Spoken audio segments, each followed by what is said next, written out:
My name is Sergeant Emma Collins, recently retired, 38 years old, and until last week, I was leading a high-risk hostage recovery mission in the Middle East.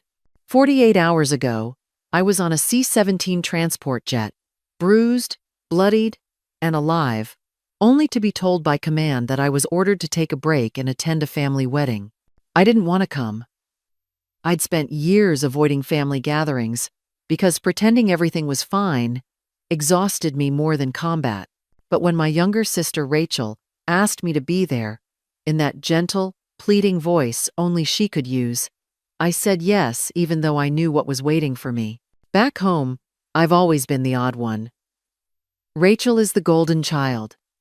She became a pediatrician, bakes cookies for church events, and never raised her voice.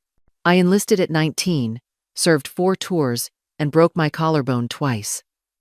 And yet, at every family dinner, Dad still introduced me as Emma. She was in the military for a while. Now she's back, trying to figure things out. What stings isn't the lack of celebration, it's the absence of recognition. I've led tactical units, trained foreign allies, and helped evacuate civilians under fire. But to my father, none of that seemed real. In his eyes, Rachel's framed diplomas meant something. My rows of medals just collected dust. I sat in the hotel parking lot for 10 minutes before going inside, uniform replaced with a black dress that made me feel invisible.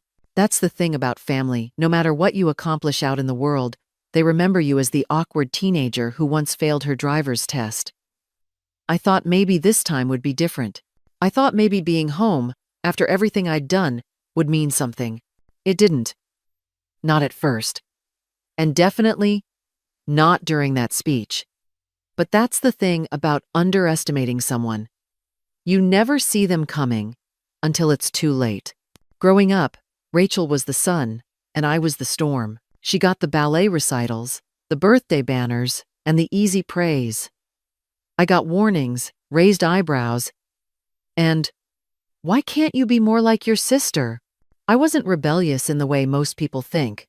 I didn't sneak out or flunk classes. I just didn't fit the version of daughter my father had in mind. Rachel was gentle, polite, and delicate in a way that made people lean in when she spoke. I was loud, fast, and constantly bruised from soccer or climbing trees. My mother tried to soften the gap, but my dad made it clear which daughter made him proud. I remember one Saturday in 7th grade. I came bursting through the side door, my face streaked with mud and sweat, my shin bleeding through my sock. I was holding a 4-foot-tall championship trophy. We had won the state soccer finals. I had scored the winning goal in overtime. I could barely hold it, but I set it down in the middle of the kitchen floor, beaming. "Dad, look!" He walked in from the garage, drying his hands on a rag. He looked at the trophy, then at the floor, where my muddy cleats had left a trail. "Emma, what did I say about wearing boots in the house?" My smile faltered. "But, Dad, we won. The championship." "That's nice," he said, walking past me to the sink. From the living room, we could hear the sound of a piano, Rachel, practicing her scales, perfectly, without a single mistake. "Listen to your sister," Dad said, his back to me. "That's discipline. Now go clean up this mess. You're dripping on the grout." I stood there for a full minute, my hands burning. I looked at the gleaming gold plastic of the trophy, then at the muddy footprints. I didn't cry. I just went quiet. I dragged the trophy to my room and cleaned the floor in silence. When Rachel got her acceptance letter to Yale, there was a family dinner with balloons and champagne. When I enlisted in the Marines, my dad didn't even show up to my boot camp graduation at Paris Island.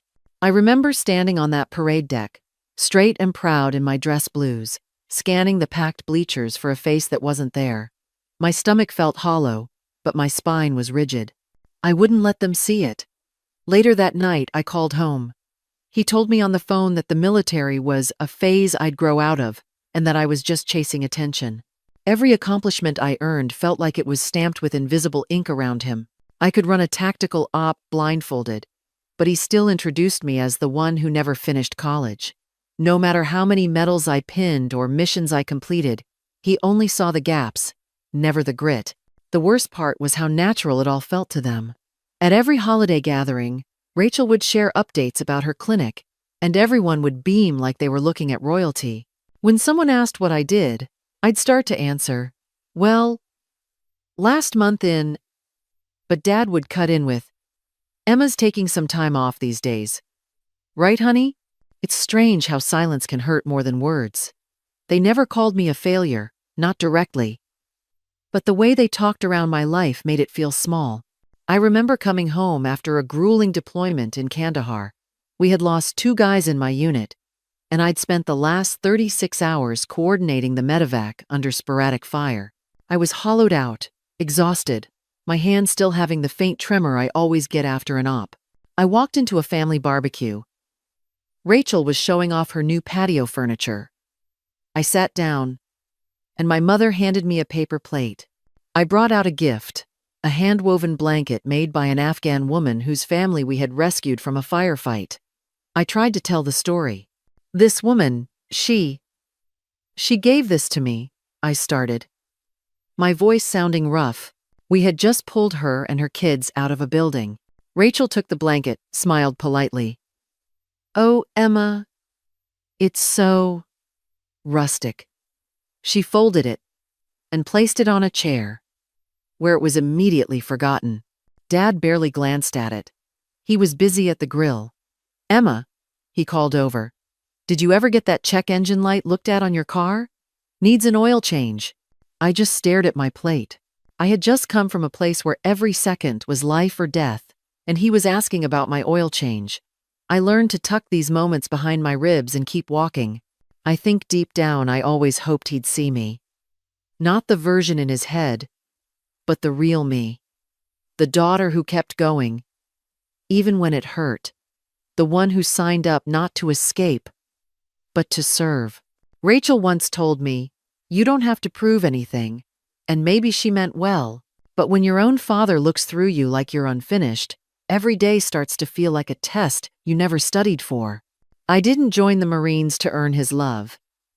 But part of me thought that if I stacked enough victories, he'd have to acknowledge what I'd become. Turns out, some people don't see you until the whole world does. The mission in Syria was supposed to be my last one before retirement. "One more, Collins," my CO had said. "A cleanup." It wasn't clean. 12 aid workers, including several high-value U.S. diplomats, had been taken from a convoy. Intel had them pinned in a fortified compound in northern Syria. My job, as the operations sergeant, was to be the eye in the sky and the voice in their ear. I was running the command board from a secure ops room 2 clicks away. For 6 hours, I stared at grainy drone feeds, infrared signatures, and 3 different comms channels. David Vance, the State Department official, was hostage 1. I could hear his steady breathing over a hot mic a SEAL had managed to plant. The plan was simple: breach the south wall, extract, and be gone in 10 minutes. It went wrong in 30 seconds. "Contact! Contact! West wall!" a voice screamed in my ear.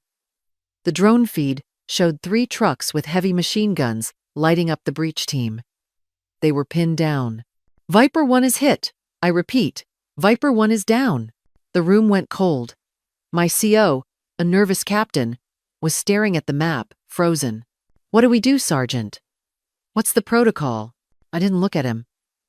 I was already scanning the infrared feed. The hostages were in the main building, but the breach team was cut off.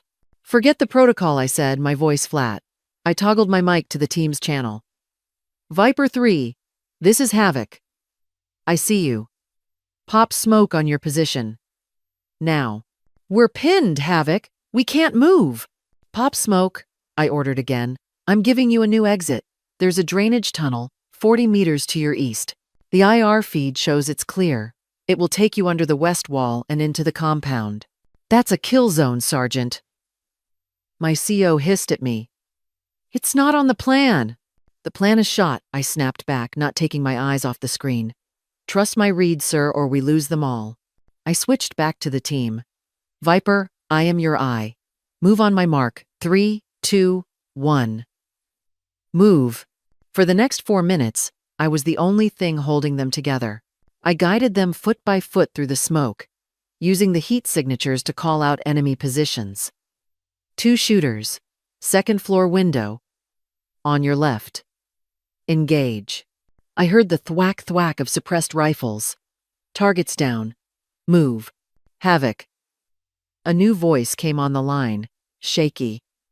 This is Hostage 1. Vance. We hear you. They're moving us. My blood ran cold. Viper, they're moving the packages. You have 60 seconds. I coordinated the breach of the main building, guiding half the team through the tunnel, while the other half laid down covering fire. The sound of the firefight over the comms was deafening shouts, explosions, the metallic shriek of tearing metal. We have the packages. All 12 are mobile. Good, I said. Get to the roof. Extraction bird is inbound. I'll keep them busy.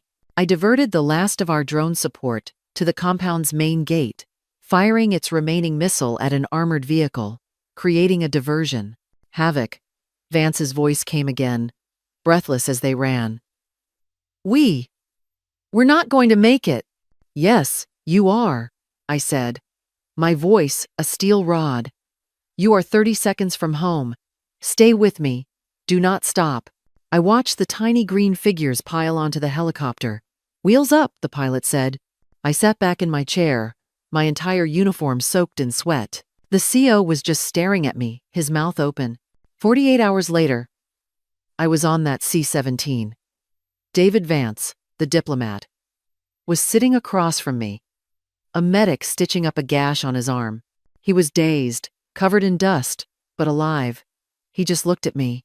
Was that you? He whispered, on the radio. Havoc? I just nodded. He didn't say anything else. He just held my gaze, and I saw a gratitude so profound it didn't need words. Dad stood up, champagne flute in hand, the kind of proud smile on his face that used to show up only for Rachel. The room quieted as he tapped the glass, the sound sharp and clear under the glow of the chandelier. I sat at a corner table near the back, close enough to hear every word, far enough to feel like I didn't belong. I just want to say how proud I am of my little girl, he began, gesturing toward Rachel in her white dress. She's everything I ever dreamed of raising. A doctor, a wife, a kind and brilliant woman who makes the world better just by showing up. The crowd clapped politely. Rachel looked embarrassed in that way people do when they're used to praise. Dad cleared his throat and shifted his weight, his voice dropping just enough to carry across the tables. And of course, there's my older daughter, Emma. She used to be in the Marines, but now she's back home, figuring things out. A ripple of uncomfortable silence passed over the room. He chuckled, like he hadn't just stripped years off my life in one sentence. She's taking some time off now, collecting veterans' benefits. I think. Just resting. War takes a toll. I didn't move. I didn't blink. But something inside me folded in on itself. My face stayed still, but I could feel the heat rising under my skin, the kind that burns when you can't defend yourself without making a scene. There I was, a guest at my own sister's wedding, being described like a broken appliance that someone didn't know what to do with. What hurt the most wasn't the lie. It was how casual he made it sound. As if everything I'd sacrificed, every scar and loss and sleepless night, had amounted to nothing more than an awkward footnote in his story. People glanced over at me, unsure if they should smile, nod, or just look away. A few seemed embarrassed for me. Most just kept sipping their drinks. I pressed my fingers into my palm and looked down at the tablecloth, forcing myself to breathe slowly. Not here. Not now. He didn't get to break me again. I couldn't sit there another second. The applause was still echoing as I slipped out the side door and into the hotel lobby. Heels clicking too loud on the marble floor. My hands were shaking, not from rage, but from that old, familiar weight. I was heading for the main entrance, just needing air, when a man in a sharp, dark suit stepped in front of me. He looked exhausted, older, but his eyes were sharp. "Sergeant Collins?" he asked, his voice quiet but firm. I stopped. I didn't recognize him at first. Then my blood went cold. It was David Vance, the diplomat. Hostage one. Mr. Vance? He let out a shaky breath, a mix of relief and awe. I knew it was you. I just landed an hour ago. They told me you were here. I had to come. I didn't get a chance. At the extraction zone. He was struggling for words, his eyes scanning my face as if to be sure I was real. I've spent the last 48 hours being debriefed. I told them everything. I told them about Havoc. I told them the plan failed, and that a voice on the radio rebuilt it from scratch in 30 seconds. I didn't know what to say. I was just doing my job, sir. No, he said, shaking his head, his voice getting stronger. You don't understand. I was in that room for 6 months. We hadn't seen the sun in 80 days. We were given up for dead. Your voice was the first calm thing I'd heard in this whole damn year. You didn't just do your job, Sergeant. You walked through fire to get us. You saved my life. I stood there, stunned into silence. And in that moment, the ballroom doors opened again. My father and Rachel walked out, Dad looking annoyed, probably coming to lecture me about making a scene. Emma, what are you doing, bothering this man? Stop making a scene and come back inside. He stopped dead. He saw the man in the suit. He saw the intensity in the man's eyes. He saw the way the man was looking at me. David Vance, not recognizing my father, turned slightly. Sir, are you with the family? My father puffed up his chest, ready to take control. I'm her father. What's this about? David Vance's entier demeanor changed. His face filled with a respect so profound it was almost reverent. He extended his hand. Sir, it is an honor. You must be incredibly proud. My dad, still confused, shook his hand. Proud of what? David looked baffled, as if the question didn't make sense. Proud of what? Sir, your daughter is a national hero. I was a hostage in Syria. We were all supposed to die. Your daughter. This woman right here. She led the operation that got us out. She gave the orders.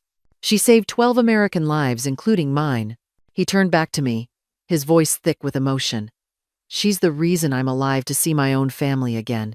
The lobby was silent. I watched my father's face. The color drained from it. His confident posture faltered. He looked from the diplomat to me, and back again. He opened his mouth, closed it. All those years, he'd wanted a hero. He'd just been looking in the wrong place. Rachel was pale, her hand over her mouth. Emma, is that true?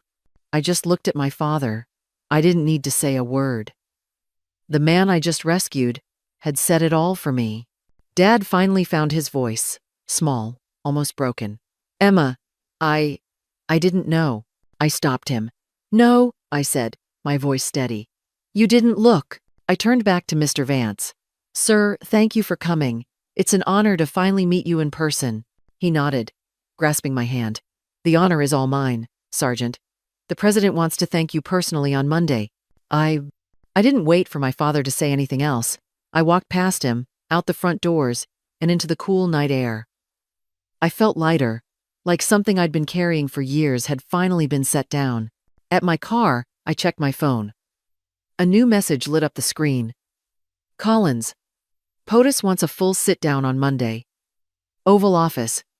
You've got DoD clearance to brief. I stared at the words, then smiled. Not out of pride. Not even satisfaction. Just peace. This was my life. This was who I was. And I was finally done hiding it. People think honor is about medals or ceremonies or someone standing up to clap. But real honor is quieter than that. It's about what you choose to do when no one is watching. When no one's there to say thank you. It's knowing you stayed true to your purpose, even when it hurt, even when the people you love didn't see it, even when they never asked. We don't always get the validation we want from family. Sometimes, we have to find it in the lives we touch, the hard choices we make, and the peace we carry at night knowing we did the right thing. And maybe that's enough. Maybe that's everything.